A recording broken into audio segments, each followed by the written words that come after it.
जब लोग भगवान विष्णु के अवतारों की बात करते हैं तो वे अक्सर 10 अवतारों यानी दशावतार पर ही रुक जाते हैं।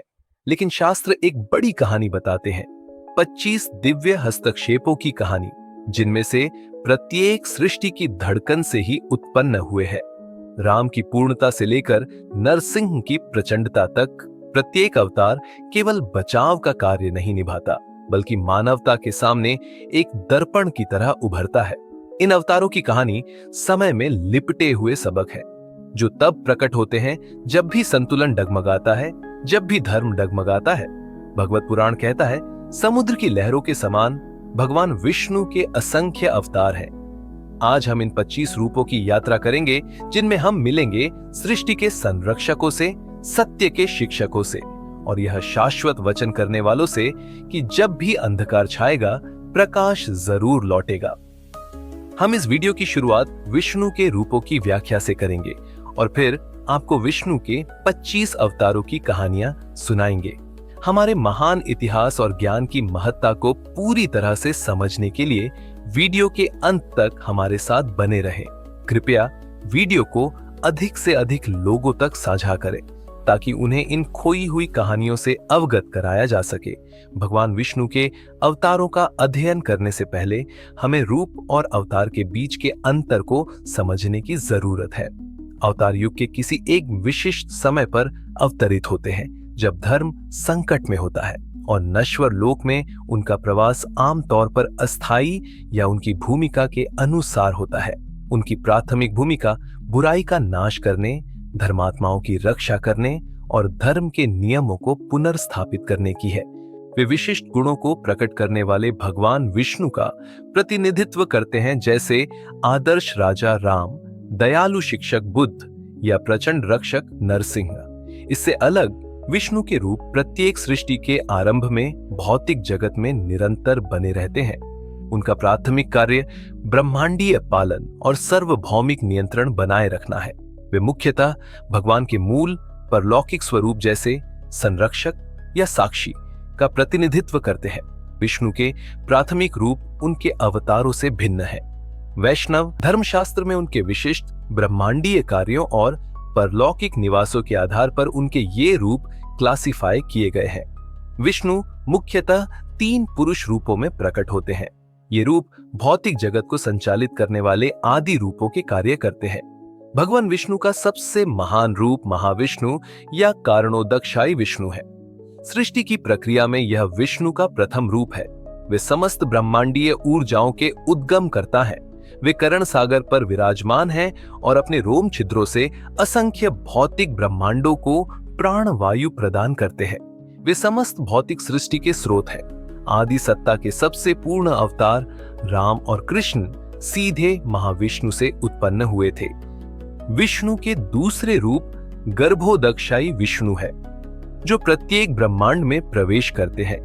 वे गर्भोदक सागर, जो प्रत्येक ब्रह्मांड के निचले आधे भाग में होता है, उस पर निवास करते हैं। उनकी नाभि से एक स्वर्ण कमल उत्पन्न होता है, जो ब्रह्मा का जन्म स्थान है। गर्भोदकशायी विष्णु उस विशेष ब्रह्मांड के संरक्षक हैं। हंस और मत्स्य अवतार गर्भोदकशायी विष्णु से उत्पन्न हुए। विष्णु के तीसरे रूप हैं क्षीरोदकशायी विष्णु। वे क्षीर सागर में निवास करते हैं, लेकिन सबसे महत्वपूर्ण बात यह है कि वे ब्रह्मांड के प्रत्येक जीव और अणु के हृदय में परम सत्ता के रूप में निवास करते हैं। वे आत्मा के साथ उसके संपूर्ण भौतिक अस्तित्व में रहते हैं और सभी कर्मों के आंतरिक साक्षी और अनुमोदक के रूप में कार्य करते हैं। राम, कृष्ण, हंस और मत्स्य को छोड़कर विष्णु के अन्य सभी अवतार क्षीरोदकशायी विष्णु से उत्पन्न हुए। अब जब विष्णु के स्वरूप स्पष्ट हो गए हैं, तो आइए अवतारों की ओर बढ़ते हैं। भगवत गीता में कृष्ण कहते हैं, जब भी धर्म का ह्रास होता है और अधर्म का उदय होता है, मैं स्वयं प्रकट होता हूं, सज्जनों की रक्षा, दुष्टों का विनाश और धर्म की स्थापना के लिए। पुराणों में, विशेषकर भागवत, विष्णु और पद्म पुराणों में सूत, पराशर और व्यास जैसे आर्ष इन अवतारों का वर्णन पौराणिक कथाओं के रूप में नहीं, बल्कि संसार के दुखों के प्रति ईश्वरीय करुणा के रूप में करते हैं। सृष्टि के आरंभ से लेकर कलियुग के अंत तक जब भी सत्य को देह की आवश्यकता होती है, भगवान विष्णु अवतार धारण करते हैं। आइए हम युगों की यात्रा करें, ब्रह्मांड की पहली सांस से लेकर कल्कि के उदय तक, और विष्णु के 25 अवतारों के साक्षी बने। सृष्टि से पहले कुछ भी नहीं था, न प्रकाश, न ध्वनि, न रूप, न गति। उस विशाल मौन में एक शुद्ध चेतना जीवित थी। महाविष्णु आदि पुरुष, मूल सत्ता। उनकी श्वास से समस्त सृष्टि उत्पन्न हुई, तत्व, लोक, काल और स्वयं अंतरिक्ष। वे ब्रह्मांडीय सागर में अनंत नाग पर तैरते हुए गहन ध्यान में लीन है। उस समय कोई बुराई नहीं थी, कोई युद्ध नहीं था।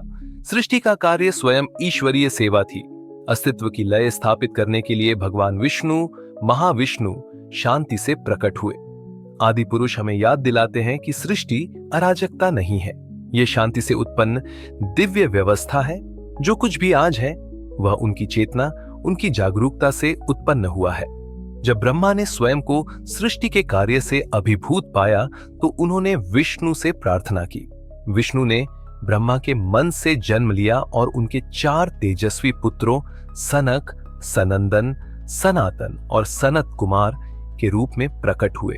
ब्रह्मा के इन 4 पुत्रों को कुमार बुलाया जाता है। कुमारों ने इच्छा या क्षय से अछूते बालक बने रहना चुना। वे आध्यात्मिक मासूमियत की पवित्रता से चमकते हुए ब्रह्मांड में स्वतंत्र रूप से विचरण करते रहे। अपनी मासूमियत में वे शुद्ध ज्ञान के प्रतीक थे। जब वैकुंठ के द्वार सेवक जय और विजय ने उन्हें वैकुंठ में प्रवेश से वंचित किया तो वे भाग्य के साधन बन गए और नश्वर जन्मों के द्वारपालों को श्राप दे दिया, जिससे विष्णु को 4 बार अवतार लेके धरती पर उतरना पड़ा। कुमारों का उद्देश्य स्पष्ट था, हृदय की पवित्रता बिना प्रयास के दिव्यता का अनुभव कराती है। अहंकार से अछूती मासूमियत के आगे सभी को झुकना पड़ता है। जब ब्रह्मा और स्वयं कुमार बंधन और मोक्ष के रहस्य से उलझन लगे, तब विष्णु उनके समक्ष एक तेजस्वी हंस के रूप में प्रकट हुए। कुमारों ने पूछा, हे प्रभु, आप कौन हैं? क्या आप आत्मा हैं, मन है, इंद्रियाओं है, या इन सब से परे कुछ है? प्रकृति के 3 गुणों सत्व, रजोगुण और तमोगुण से कोई कैसे मुक्त हो सकता है? भगवान ने उत्तर दिया, आत्मा न तो करता है और न ही भोगता। इंद्रियां, मन और शरीर प्रकृति के हैं, परंतु आत्मा इनसे परे है। आत्मा के वास्तविक स्वरूप का साक्षात्कार केवल मेरी भक्ति से ही हो सकता है और मेरे आशीर्वाद से भौतिक संसार के भ्रम को तोड़कर आत्म जागरूकता प्राप्त की जा सकती है। जैसे हंस दूध को पानी से अलग करता है, वैसे ही मनुष्य को आत्मा को पदार्थ से अलग करना चाहिए। ज्ञान सीखा नहीं जाता, इसे भक्ति के माध्यम से स्मरण किया जाता है। जब पृथ्वी असुर हिरण्याक्ष द्वारा खींची गई और ब्रह्मांडीय जल की गहराइयों में डूब गई, तो ब्रह्मा ने सहायता के लिए पुकारा। विष्णु की नासिका से एक छोटा सा वराह प्रकट हुआ, जो बढ़ता गया और आकाश में फैल गया। एक महाबली वराह, एक ऐसी गर्जना के साथ जिसने आकाश को हिला दिया। वे जल में उतरे, पृथ्वी को अपने दांतों पर उठाया और जल के भीतर एक भयंकर युद्ध में हिरण्याक्ष का वध कर दिया। जैसे ही वराह ने पृथ्वी को उसकी कक्षा में वापस स्थापित किया, देवताओं ने गान के साथ उनकी स्तुति की। पिछले ब्रह्मांडीय चक्र में एक विनम्र बालक रहता था, एक दासी का पुत्र जिसने आशियों की 4 महीनों तक सेवा की। वह बालक उनकी शिक्षाएं सुनता, उनकी सेवा करता और उनका बचा हुआ भोजन खाता, जिससे सेवा के माध्यम से उसका हृदय शुद्ध हो जाता। अपनी मां की मृत्यु के बाद वह ध्यान करने के लिए वन में चला गया। गहन ध्यान में भगवान विष्णु ने उसे दर्शन दिए और कहा, इस जीवन में तुम मुझे फिर कभी नहीं देख पाओगे, लेकिन यह झलक तुम कभी न भुला पाओगे। मृत्यु के समय भक्त की आत्मा रूपांतरित हो गई और वह नारद बन गया, एक दिव्य ऋषि जो वीणा लेकर और हरि का नाम गाते हुए सभी लोकों में स्वतंत्र रूप से भ्रमण करते। नारद विष्णु के एक शाक्तवेश अवतार हैं, दिव्य ज्ञान और भक्ति से संपन्न। वह शरारती हैं, अक्सर संघर्ष बोते हैं और अंत में अधिक सामंजस्य प्रकट करते हैं। एक बार प्यार के देवता काम पर विजय पाकर अभिमानी होकर नारद ने विष्णु से उन्हें हरि जैसा बनाने के लिए कहा। उन्हें विनम्र बनाने के लिए विष्णु ने एक राजकुमारी के विवाह में उनका मुख बंदर जैसा कर दिया। अपमानित होकर नारद ने विष्णु को अपनी पत्नी से वियोग सहने और वानरों द्वारा सहायता प्राप्त करने का श्राप दिया। यह श्राप बाद में रामायण की कथा बना। गुरु के रूप में नारद ने ध्रुव, प्रहलाद, वाल्मीकि और व्यास का मार्गदर्शन किया, जिन सभी ने भक्ति के बारे में विश्व की समझ को आकार दिया। नारद हमें सिखाते हैं कि सच्चा ज्ञान अक्सर पागलपन का मुखौटा पहने रहता है। ईश्वरीय शक्ति अराजकता के बीच भी विश्वास जगाने का कार्य करती है। सृष्टि के आरंभ में ब्रह्मा लोकों की रचना करने के बाद थक गए थे। विश्राम करते समय पवित्र वेद उनके मुख से छूट गए और मधु और कैटब नामक राक्षसों ने उन्हें चुरा लिया और ब्रह्मांडीय महासागर की गहराई में यानी पाताल में छिपा दिया। वेदों के बिना सृष्टि की रचना आगे नहीं बढ़ सकती थी, क्योंकि उनमें व्यवस्था और सत्य के नियम निहित थे। प्रतिक्रिया स्वरूप विष्णु हयग्रीव के रूप में प्रकट हुए, एक तेजस्वी प्राणी जिसका सिर घोड़े का और शरीर मनुष्य का था। उन्होंने ब्रह्मांडीय जल में डुबकी लगाई, राक्षसों का नाश किया और वेदों को पुनः प्राप्त करके ब्रह्मा को लौटा दिया ताकि सृष्टि जारी रह सके। हयग्रीव बुद्धि के संरक्षक और ज्ञान एवं वाणी के संरक्षक हैं। वे दिव्यता द्वारा निर्देशित बुद्धि का प्रतिनिधित्व करते हैं, तीव्र, स्पष्ट और प्रकाशमान। बदरिकाश्रम की निर्मल बर्फ में दो आशी ध्यान करते हैं, नर और नारायण। नर मानव आत्मा का प्रतिनिधित्व करते हैं और नारायण दिव्यता का प्रतिनिधित्व करते हैं। उनकी तपस्या इतनी शक्तिशाली थी कि इंद्र ने अपने सिंहासन खोने के भय से उन्हें विचलित करने के लिए दिव्य युवतियों मतलब अप्सराओं को उनका ध्यान भ्रष्ट करने भेजा, परंतु कोई भी उनकी तपस्या को भंग नहीं कर सका। देवताओं को यह ज्ञात करने के लिए कि असली सुंदरता क्या है, नारायण ने अपनी जांघ पर प्रहार करके एक अत्यंत सुंदर स्त्री उर्वशी का निर्माण किया। उर्वशी की सुंदरता देख अप्सराएं शर्म से लाल हो गई और दोनों अर्षियों से उनकी तपस्या भंग करने की कोशिश के लिए क्षमा मांगी। नर नारायण हमें सिखाते हैं कि सच्ची शक्ति भोग में नहीं बल्कि उद्देश्यपूर्ण संयम में निहित है। अशिकरदम और देवहूति के यहाँ जन्मे कपिल ने दर्शन की पहली संपूर्ण प्रणाली संख्या की शिक्षा दी। उन्होंने समझाया कि आत्मा पदार्थ से भिन्न है और केवल अज्ञान से बंधी है। देवहूति ने पूछा कि मुक्ति कैसे प्राप्त करें और कपिल ने बताया, भक्ति पूर्वक भगवान की सेवा करो, इंद्रियों पर नियंत्रण रखो और स्वयं को साक्षी मानो। कपिल द्वारा अपनी मां को दी गई शिक्षाएं कपिल गीता बन गई। उन्होंने संसार को चेतना का एक मानचित्र दिया। कपिल गंगा नदी के अवतरण की महान कथा के भी केंद्र में है, जो उनकी अपार योग शक्ति का उदाहरण देती है। राजा सगर अपना प्रभुत्व स्थापित करने के लिए अश्वमेध यज्ञ कर रहे थे, लेकिन ईर्ष्यालु देव इंद्र ने रहस्यमय तरीके से यज्ञ का घोड़ा चुरा लिया और कपिल मुनि के आश्रम के पास छिपा दिया। उस समय कपिल गहन ध्यान में बैठे थे। सगर के 60,000 अभिमानी और आक्रामक पुत्रों ने पृथ्वी की खोज की और अंततः ध्यान मग्न आर्षि के पास बंधा हुआ घोड़ा ढूंढ निकाला। उन्होंने तुरंत निष्कर्ष निकाला कि कपिल ही चोर है और गालियां देते हुए उस पर आक्रमण करने के लिए बढ़े। अधर्मी अपमान से व्याकुल होकर कपिल ने अपनी आंखें खोली। उनकी क्रोधित दृष्टि से निकली उनकी आजीवन तपस्या योग अग्नि की अपार संचित ऊष्मा ने तुरंत सभी 60,000 पुत्रों को राख के ढेर में बदल दिया। इस प्रकार उनकी आत्माएं फंस गईं। वर्षों बाद सगर के वंशज राजा भगीरथ ने घोर तपस्या की और देवी गंगा को स्वर्ग से पृथ्वी पर अवतरित होने के लिए सफलतापूर्वक राजी किया। गंगा के स्वर्गीय जल ने 60,000 पुत्रों की राख को धो दिया, उनके पापों को शुद्ध किया और उन्हें अंतिम मोक्ष प्रदान किया। अर्षि अत्रि और उनकी पत्नी अनसुया के गर्भ से जन्मे दत्तात्रेय का जन्म ही एक वरदान था।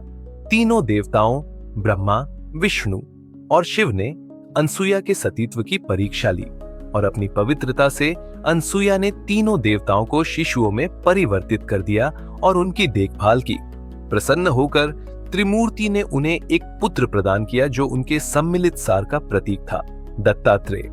दत्तात्रेय ने अवधूत के रूप में घर त्याग दिया, सभी रूढ़ियों को त्याग दिया और सीधे संसार से ही शिक्षा ग्रहण की।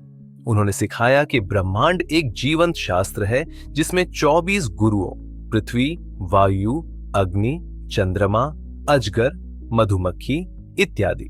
प्रत्येक विनम्र को एक गुण सिखाता है।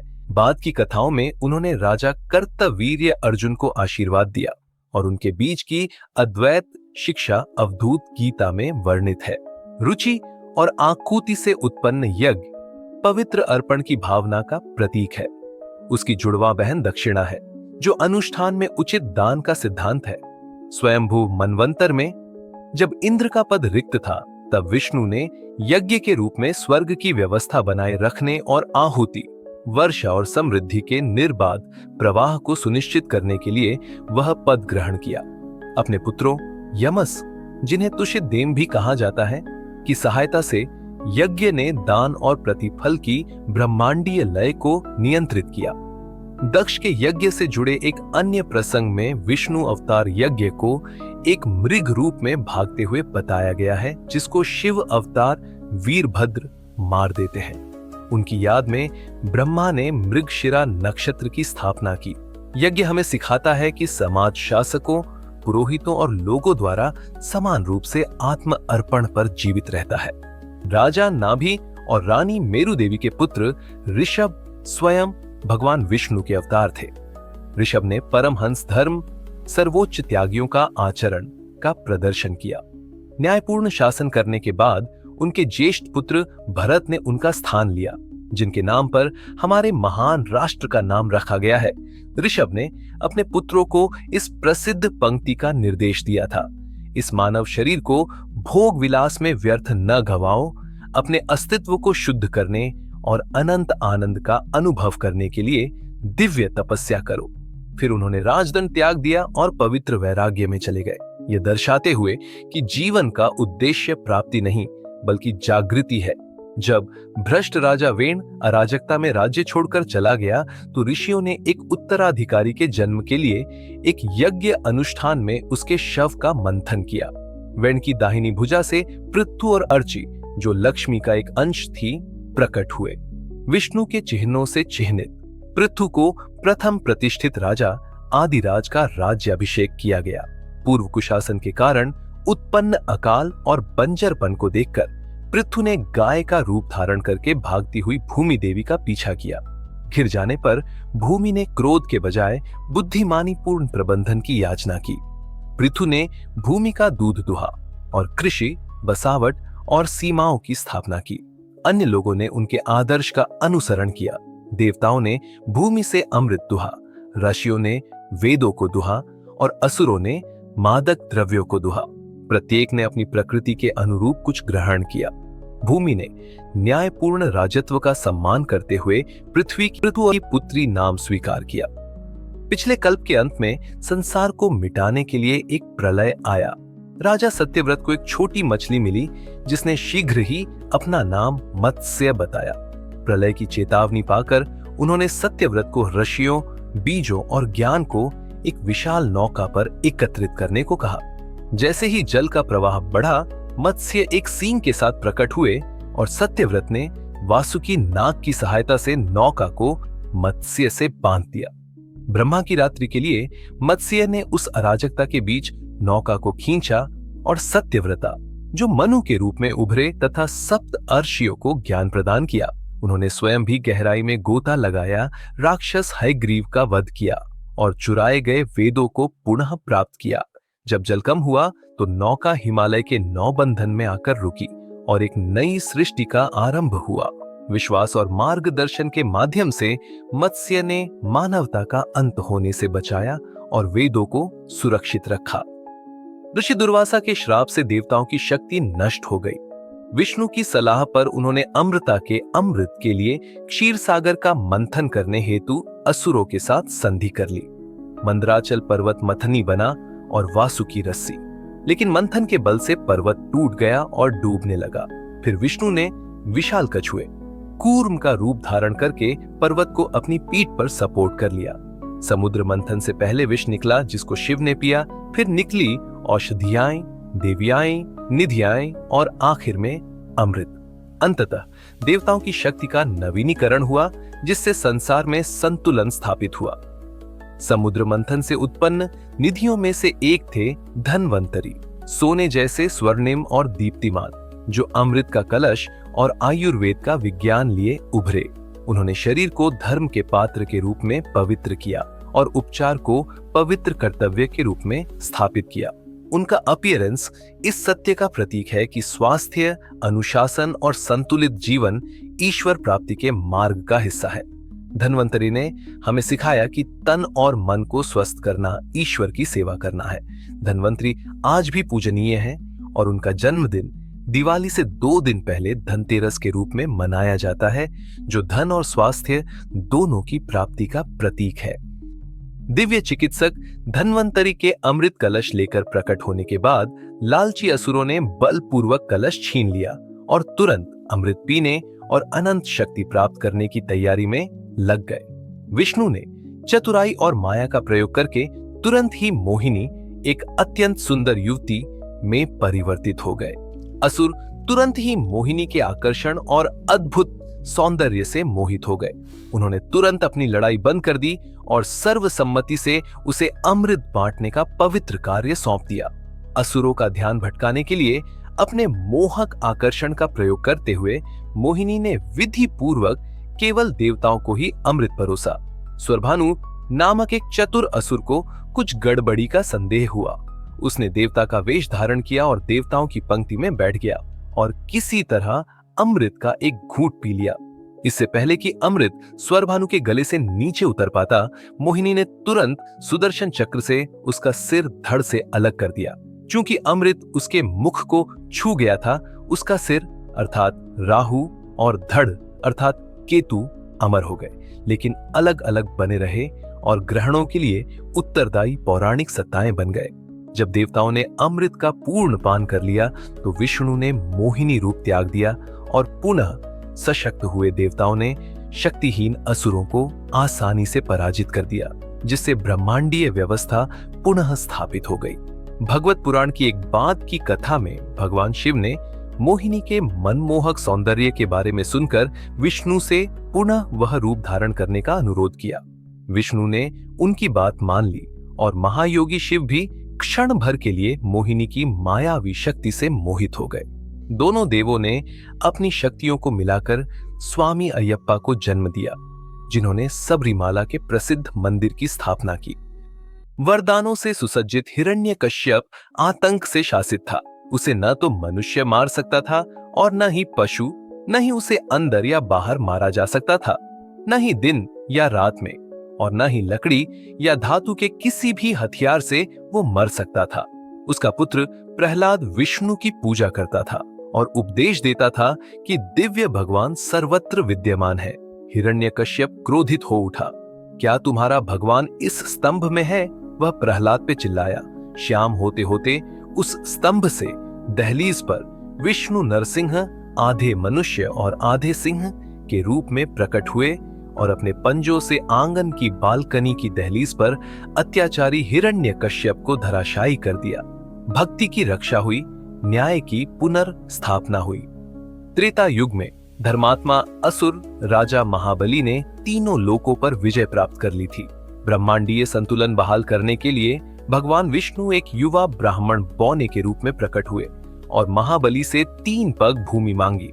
जब बलि ने सहमति व्यक्त की तो वामन ब्रह्मांडीय त्रिविक्रम में विकसित हुआ, जिसका एक पग पृथ्वी पे और दूसरा स्वर्ग पे था। उसने पूछा कि वह तीसरा पग कहां रखे। महाबली ने झुककर अपना सिर अर्पित किया। उनकी विनम्रता से प्रसन्न होकर भगवान विष्णु ने आदेश दिया कि महाबली कल्प के अंत तक पाताल पर शासन करेंगे और हर साल एक बार अपने लोगों से मिलने पृथ्वी पर लौटेंगे। उस दिन को आज ओणम के रूप में मनाया जाता है। जब राजा अत्याचारी बन गए और अपनी प्रजा की रक्षा और शोषण के अपने कर्तव्य की उपेक्षा करने लगे, तब भगवान विष्णु ने जमदग्नि और रेणुका के पुत्र योद्धा परशुराम के रूप में अवतार लिया। जन्म से ही वे आध्यात्मिक ज्ञान और युद्ध कला दोनों में पारंगत थे। जब अभिमानी राजा कर्तवीर्य अर्जुन ने उनके पिता की दिव्य गाय चुरा ली, तो परशुराम ने शिव द्वारा उपहार में दिए गए अपने पिता की कुल्हाड़ी से उसका वध कर दिया। जब राजा कार्तवीर्य अर्जुन के पुत्रों ने बदला लेने के लिए परशुराम के पिता का वध किया, तो परशुराम ने पृथ्वी को भ्रष्ट शासकों से मुक्त करने की शपथ ली। अद्वितीय शक्ति के साथ उन्होंने 21 बार युद्ध किया, दुष्ट क्षत्रिय शासकों का नाश किया और हर बार धर्मात्मा और विनम्र लोगों को भूमि लौटाई। अपने इस कृत्य के बाद परशुराम ने हिंसा का त्याग कर दिया और तपस्या करने के लिए महेंद्रगिरी चले गए। वे युगों युगों तक जीवित रहे, त्रेता और द्वापर युगों के बीच सेतु का काम करते रहे और बाद में भीष्म, द्रोण और कर्ण के गुरु भी बने। वे आज भी जीवित हैं और विष्णु के अंतिम अवतार के जन्म की प्रतीक्षा कर रहे हैं। जब भय और अहंकार से शासन करने वाले राक्षस राज रावण के शासन में अराजकता फैल गई, तो विष्णु ने कर्तव्य और सदाचार की पूर्णता का प्रदर्शन करने के लिए अयोध्या के राजकुमार राम के रूप में अवतार लिया। राजा दशरथ और रानी कौशल्या के घर जन्मे राम ने अपनी पहली सांस से ही धर्म का अवतार लिया। युवावस्था में उन्होंने जनक की पुत्री सीता से विवाह करने के लिए शिव का विशाल धनुष तोड़ा, परंतु एक ईर्ष्यालु सौतेली मां ने उन्हें वनवास के लिए विवश कर दिया। बाद में रावण ने सीता का अपहरण कर लिया। आगामी संघर्ष में राम ने हनुमान और वानरों के साथ मिलकर समुद्र पर लंका तक एक पुल का निर्माण किया। वहां उन्होंने रावण को एक ऐसे युद्ध में पराजित किया जिसकी गूंज आकाश तक गूंजी, जिससे संसार में धर्म की पुनर्स्थापना हुई। अपना कर्तव्य पूरा करने के बाद राम 10,000 वर्षों तक अयोध्या पर शासन करने के लिए लौट आए और राम राज्य की स्थापना की, जो न्याय, समृद्धि और शांति का युग था। जैसे जैसे द्वापर युग समाप्त होने लगा, मानव की स्मृति और समझ क्षीण होने लगी। आगामी अंधकारमय युग के लिए दिव्य ज्ञान को सुरक्षित रखने हेतु विष्णु ने पराशर और सत्यवती के घर व्यास के रूप में अवतार लिया।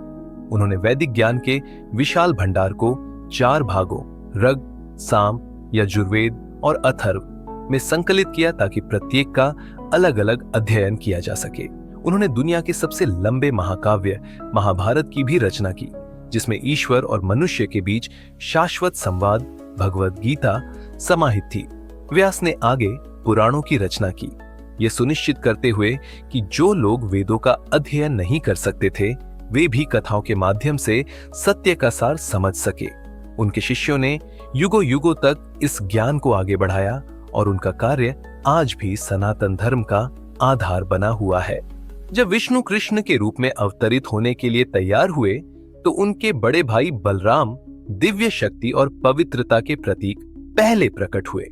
उन्हें कंस से सुरक्षा के लिए दिव्य शक्ति द्वारा देवकी के गर्भ से रोहिणी के गर्भ में स्थानांतरित कर दिया गया, जिससे उन्हें संकर्षण नाम मिला। बलराम ने हल को अपना अस्त्र बनाया, जो शक्ति और साधना दोनों का प्रतीक था। उन्होंने कृष्ण को युद्ध में प्रशिक्षित किया, बचपन के साहसिक कार्यों में उनके साथ खड़े रहे और जहां भी अहंकार बढ़ा, संतुलन बहाल किया, जिसमें अपने हल से यमुना नदी को पीछे खींचकर उसे वश में करना भी शामिल था। वे सौम्य और उग्र बलवान होते हुए भी अनासक्त थे। महाभारत युद्ध के दौरान बलराम ने पक्ष लेने से इनकार कर दिया, क्योंकि भीम और दुर्योधन दोनों उनके शिष्य थे। इसके बजाय उन्होंने तटस्थता और आत्म संयम की शिक्षा देते हुए अपनी तीर्थ यात्रा जारी रखने का विकल्प चुना। अपने सांसारिक जीवन के अंत में बलराम ध्यान में बैठ गए। एक विशाल श्वेत सर्प अनंत शेष उनके मुख से निकला और स्वर्ग में चला गया, जिससे यह पुष्टि हुई कि बलराम कोई और नहीं पर विष्णु के साथी, उनकी आभा आदि सर्प हैं जो ब्रह्मांड को धारण करते हैं। द्वापर युग के अंधकारमय युग में जब लोभ और क्रूरता के कारण अधर्म का बोलबाला था, विष्णु कृष्ण के रूप में अवतरित हुए और मथुरा में वसुदेव और देवकी के यहाँ जन्मे। जन्म के समय उनके मामा कंस ने उनकी जान को खतरे में डाल दिया था, क्योंकि कंस को एक भविष्यवाणी का डर था कि देवकी का 8वां बच्चा उसका अंत कर देगा।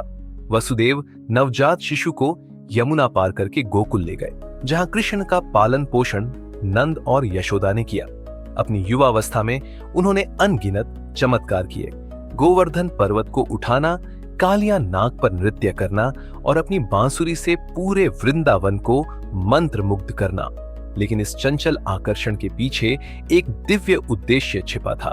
जब उन्होंने कंस का वध किया और बाद में महाभारत युद्ध के दौरान पांडवों का मार्गदर्शन किया, तो कृष्ण ने अर्जुन को अपना ब्रह्मांडीय रूप प्रकट करते हुए घोषणा की, जब भी धर्म का पतन होता है और अधर्म का उदय होता है, मैं स्वयं प्रकट होता हूं। कृष्ण का जीवन हर भावना को समेटे हुए है। प्रेम, कर्तव्य, युद्ध, शांति, आनंद और दुख सभी दिव्य सामंजस्य में समाहित है। कलयुग के आरंभ में जब मनुष्य की बुद्धि और श्रद्धा क्षीण होने लगी, तब धर्म की रोशनी धीरे धीरे मंद पड़ने लगी। वेदों का जो ज्ञान कभी जगत को प्रकाश देता था, अब वही ज्ञान मोह और स्वार्थ की आग में झुलसने लगा। राजा और ब्राह्मण, जिनका कर्तव्य था धर्म की रक्षा करना, वे ही अब लालच और भोग में डूबकर वेदों की व्याख्या अपने स्वार्थ के लिए करने लगे।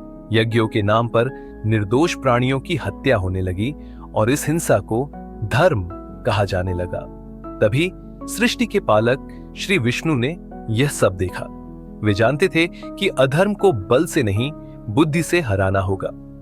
भागवत पुराण कहती है, कलयुग के आरंभ में भगवान बुद्ध अंजनासुता के रूप में गया प्रदेश में अवतरित होंगे, ताकि वे उन लोगों को भ्रमित करें जो देवताओं के शत्रु हैं। इस प्रकार विष्णु अवतरित हुए, एक कोमल दयालु साधु के रूप में। उनकी वाणी में करुणा थी, उनके नेत्रों में शांति। उन्होंने कहा, अहिंसा परमो धर्म। उन्होंने यज्ञों, बलिदानों और हिंसा का विरोध किया और मनुष्यों को करुणा और शील का मार्ग दिखाया। लेकिन यह अवतार केवल उपदेश देने के लिए नहीं था, यह एक दिव्य रणनीति थी। जो लोग वेदों का दुरुपयोग कर रहे थे, जब उन्होंने देखा कि भगवान स्वयं वेदों को अस्वीकार कर रहे हैं, तो उन्होंने भी उन्हें त्याग दिया। इस प्रकार वो पापी अपने ही अधर्म के जाल में फंस गए। वास्तव में ये विष्णु का करुणा और चातुर्य का संगम था। उन्होंने अधर्मियों को भ्रम में डालकर निर्दोषों की रक्षा की। जो ईश्वर में विश्वास नहीं करते थे, वे भी बुद्ध में विश्वास करने लगे और इस प्रकार बिना जाने उन्होंने स्वयं विष्णु को ही स्वीकार कर लिया। कलयुग के अंत में जब छल, हिंसा और लोभ अपने चरम पर होंगे और धर्म एक पैर पर खड़ा होगा, तब भगवान विष्णु का अंतिम अवतार आएगा। कल की श्वेत अश्व पर सवार, कल की दिव्य ऊर्जा से प्रज्वलित प्रकाश की तलवार लिए प्रकट होंगे। वे दुष्टों का नाश करेंगे, सद्गुणों की पुनर्स्थापना करेंगे और शाश्वत चक्र को पुनः आरंभ करेंगे और अगले सत्य युग, सत्य के युग का सूत्रपात करेंगे। कल्कि का आगमन मानवता को याद दिलाता है, कोई भी अंधकार हमेशा के लिए नहीं रहता। जब रात अंतहीन लगती है, तब उजाला अपने मार्ग पर होता है। विष्णु के 25 अवतार अस्तित्व की यात्रा का चित्रण करते हैं। सृष्टि की शांति से विनाश की अराजकता तक, ज्ञान से दया तक, युद्ध से शांति तक। प्रत्येक अवतार केवल संसार को बचाने के लिए ही नहीं अवतरित होता, प्रत्येक शिक्षा देने के लिए भी अवतरित होता है। भगवत पुराण कहता है, भगवान विष्णु के अवतार समुद्र की लहरों के समान है, असंख्य और अनंत। इन 25 अवतारों के अलावा अनगिनत और भी है, अदृश्य, सूक्ष्म, ऐसे रूपों में ब्रह्मांड का मार्गदर्शन करते हुए जिन्हें हम शायद कभी पहचान ही न पाए। कभी अवतार तूफान बनकर आता है, कभी शिक्षक बनकर, कभी हृदय में फुसफुसाहट बनकर जो कहता है, जो सही है वही करो। हर युग में विष्णु हमें यह याद दिलाने के लिए लौटते हैं कि ईश्वर दूर नहीं है।